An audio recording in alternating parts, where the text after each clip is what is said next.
Assalamualaikum warahmatullahi wabarakatuh. Perkenalkan, nama saya Hairunisa dengan NIM 101200076 dari Prodi S1 Farmasi, kelas Farmasi B, angkatan 2020.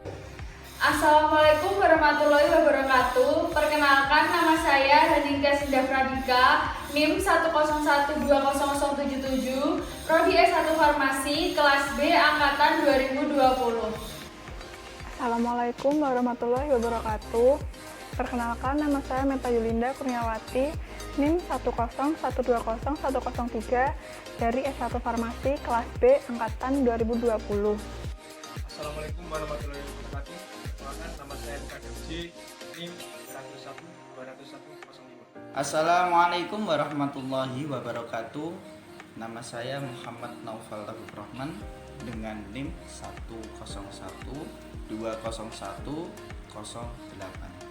dari Prodi S1 Farmasi. Yang pertama yaitu pengertian adab.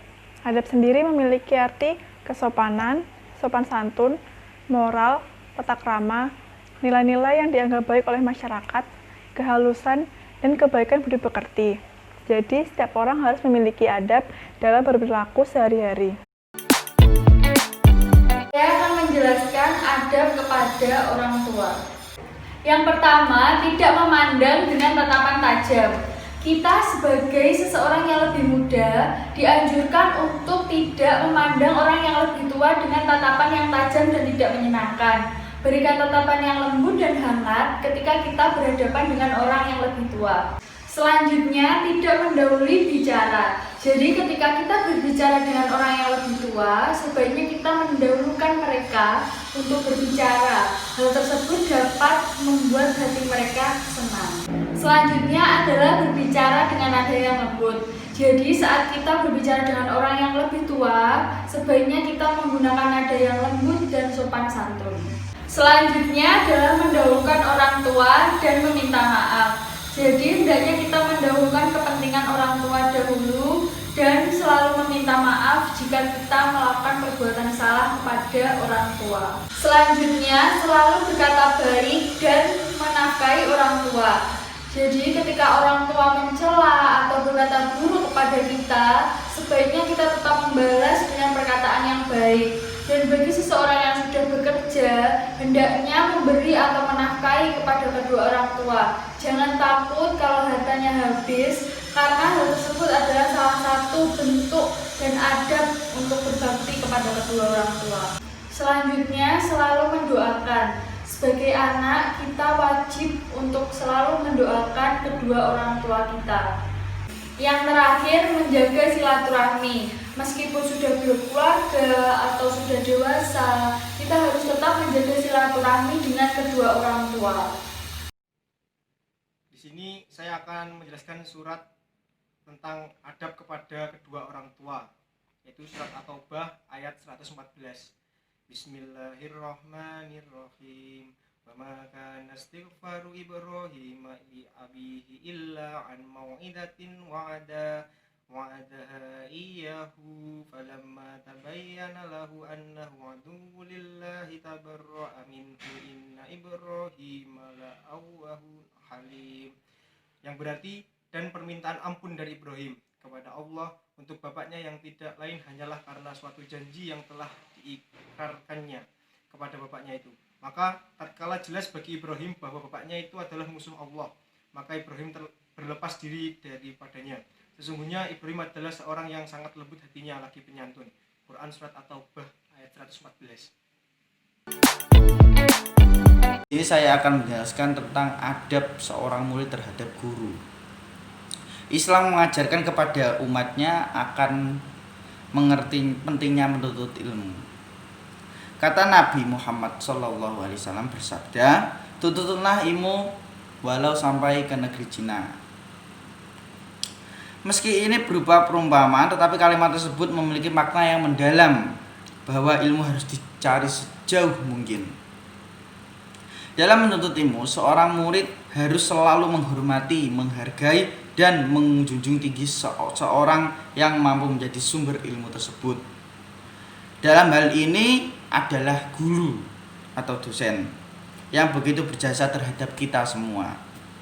Oleh sebab itu, muliakanlah guru atau dosen kita, wajib hukumnya bagi pencari ilmu agar ilmunya berguna dan bermanfaat serta berkah nantinya.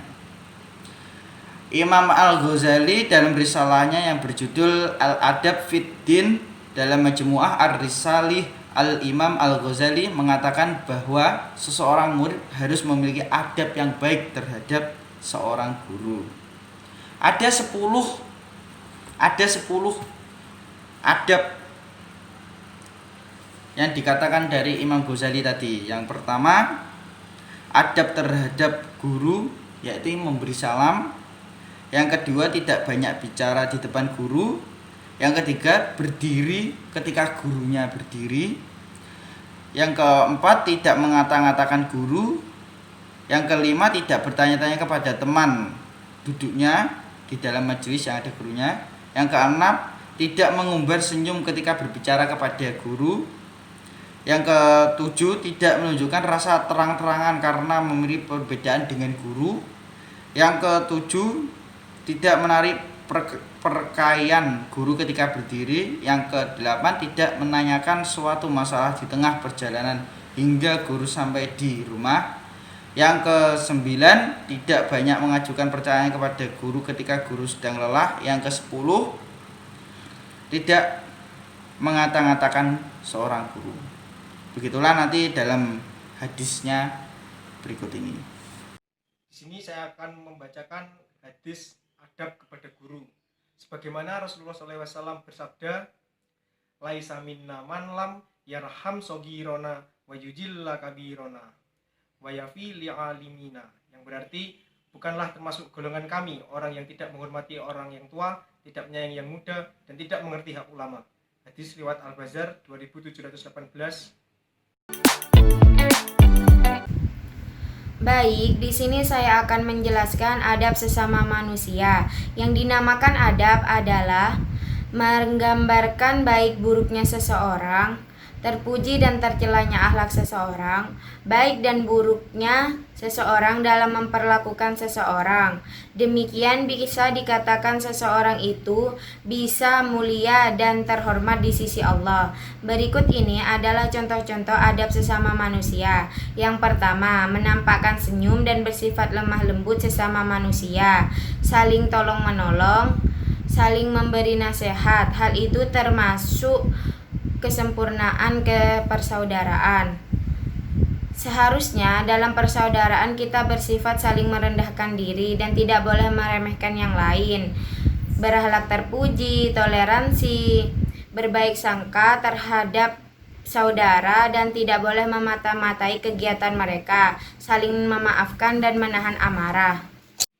Di sini saya akan menjelaskan hadis adab kepada sesama manusia yang berbunyi, an Abi Hurairah an Nabiyya sallallahu alaihi wasallam qala mar'u ala dini khalilihi falyandur ahadukum man yukhalil. Dari Abu Hurairah dari Rasulullah sallallahu alaihi wasallam bersabda, seseorang tergantung pada agama teman dekatnya, maka hendaklah salah seorang dari kalian melihat siapa yang dia jadikan sebagai teman dekat. Hadis riwayat Ahmad nomor 8065. Berikut merupakan contoh adab dalam pelayanan kesehatan di masyarakat. Yang pertama yaitu melayani pasien dengan setulus hati dan ikhlas karena Allah. Yang kedua yaitu sopan dan santun dalam melayani dan berkomunikasi dengan pasien agar tidak terjadi kesalahpahaman. Yang ketiga yaitu ramah dengan pasien dan juga partner dalam bekerja. Yang keempat, sabar dengan apapun yang sedang terjadi meskipun dalam keadaan lelah. Yang kelima yaitu tenang dan teliti dalam bekerja, dengan artian tidak tergesa-gesa dalam menjalankan tugasnya. Yang keenam yaitu tegas. Tegas di sini bukan berarti membentak ataupun kasar terhadap pasien maupun partner dalam bekerja, tetapi tegas yang dimaksud yaitu tegas dalam bertindak dan memiliki pendirian yang teguh. Yang ketujuh yaitu patuh dan menjalankan peraturan yang berlaku. Yang kedelapan yaitu bersih. Bersih dalam artian tidak menerima suapan maupun bingkisan dari pasien agar si pasien terlebih dahulu untuk dilayani. Yang kesembilan yaitu bertanggung jawab kepada kewajibannya. Bertanggung jawab untuk mengedepankan keselamatan pasien. Dan yang terakhir yaitu penyimpan rahasia dan dapat dipercaya. Maksudnya, kita harus dapat menyimpan data pribadi pasien dan juga riwayat penyakit pasien agar tidak tersebar dan diketahui oleh orang lain.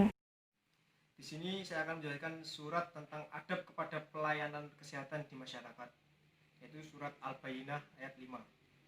Bismillahirrahmanirrahim.